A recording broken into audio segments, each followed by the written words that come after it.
galerinha, na aula de hoje de gramática nós iremos ver sobre regência verbal. Esse conteúdo é bem tranquilo, vamos lá? Primeiramente você precisa entender o que é regência verbal, né? Vamos lá uma lida aqui, ó. Regência verbal é a parte da língua que se ocupa da relação entre os verbos e os termos que se seguem a eles e completam o seu sentido. Os verbos são os termos regentes, enquanto os objetos, direto e indireto, e adjuntos adverbiais são os termos regidos. Para entender melhor sobre esse assunto e não errar mais, confira abaixo alguns exemplos e suas respectivas explicações. Dê uma visualizada legal sobre este quadro aqui de exemplos.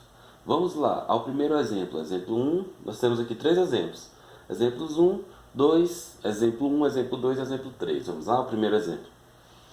Ele mora em outra cidade.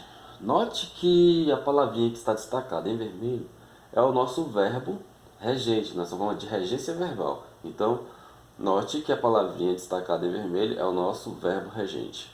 E toda essa parte que está aqui destacada de verde é esse aqui, ó, o objeto, né? Objeto direto. Agora, eu preciso entender aqui é o objeto. Agora, o que eu preciso entender é se esse objeto ele é um objeto direto ou se ele é um objeto indireto. Muitos alunos erram isso aqui, ó, e é tão simples, tão fácil, gente. Vamos ver aqui, ó. Vamos ler a frase. Ele mora em outra cidade. Nós temos aqui o sujeito, ele. Nós temos o verbo regente, mora. Em é uma preposição, outra cidade. Então, aqui nessa oração nós temos uma preposição, né? Se tem preposição, pessoal, esse objeto vai ser o que? Direto ou indireto? Segundo a regra lá na língua portuguesa, se o verbo regente, né? Se dentro da oração tiver um verbo regente e tiver uma preposição, no caso aqui do primeiro exemplo, todo esse objeto aqui ele vai ser indireto. Por quê? Só por conta da... Professor, quer dizer que então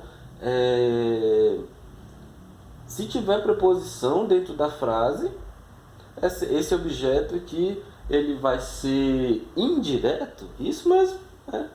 Essa preposição aqui tá me dizendo que todo esse objeto aqui, ó, que está sendo regido pelo verbo, ele é um objeto indireto só por conta da preposição. Vamos ao segundo exemplo. Isso implica mudanças de horário. Opa, nós temos aqui o verbo destacado, o verbo regente. E note que aqui nós não temos uma preposição. Se não tem preposição, o objeto é o quê? Direto, ok? Se tem preposição, igual no primeiro exemplo, objeto indireto. Se não tem preposição, né, igual no segundo exemplo, implica mudanças. Não, é objeto direto, né? Vamos para o terceiro exemplo. Nós iremos ao passeio. Nós iremos ao verbo regente, destacado, né? E aqui nós temos uma preposição, ó. Ao passeio, no caso, se tem preposição, né? Então é indireto. Deu para entender a diferença de quando você destaca objeto direto e objeto indireto? Temos mais alguns exemplos, algumas situações aqui. Vamos ver. A explicação do quadro anterior está aqui, ó. Nos exemplos acima, morar é um verbo transitivo indireto. Vamos ver se é? Morar é um verbo transitivo indireto. Por quê? Porque ele pede preposição. Ele mora em, né? A preposição aí, ó. Então ele é indireto. Por que ele é indireto? Pois exige a preposição em, tá vendo? Morar em algum lugar. No segundo exemplo, implicar é um verbo transitivo direto, como eu dei no exemplo, como eu falei anteriormente. Pois não existe preposição, implica algo e não implica em algo. Implica algo e não em algo. Vamos ver lá? Não existe preposição, isso implica mudanças, tá vendo? Não existe preposição aí. E no terceiro exemplo aí, ó, ir exige a preposição a, o que faz dele um verbo transitivo indireto, né? Indireto, como eu dei no exemplo, como eu falei anteriormente também. Nós iremos ao. Passeio pede o quê? Iremos ao verbo regente ao, né?